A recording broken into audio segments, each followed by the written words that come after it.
Samantala may pag-uulat mula naman sa himpilan ng DCSB ang Spirit FM CMN Calapan, Oriental, Mindoro.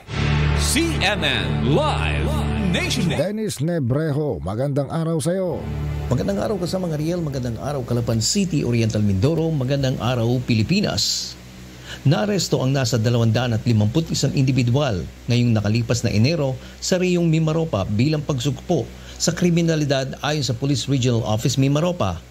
Ayon sa datos mula sa Regional Investigation and Detective Management Division, 74 sa mga naaresto ay mga most wanted persons at 177 individual ang mayroong outstanding warrant na may iba't ibang kaso.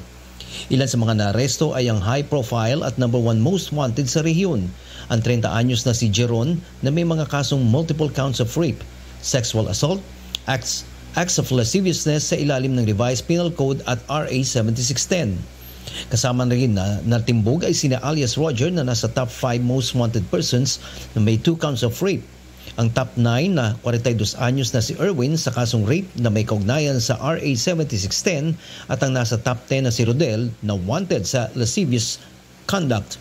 Samantala, mula na maupo si Police Regional Director Brigadier General Roger Quesada noong nakaraang taon, tumaas ng 12.31% ang bilang ng mga naaresto mula noong 2023. Noong 2024, nasa 2,409 ang bilang ng mga naaresto mula noong 2023 na 2,145. Kabilang ang 1,567 ng mga individual na nagtatago sa batas at 578 ng mga most wanted persons. At yan kasamang Ariel ang pinakahuling ulat mula pa rin sa lalawigan ng Oriental Mindoro at Calapan City, Oriental Mindoro.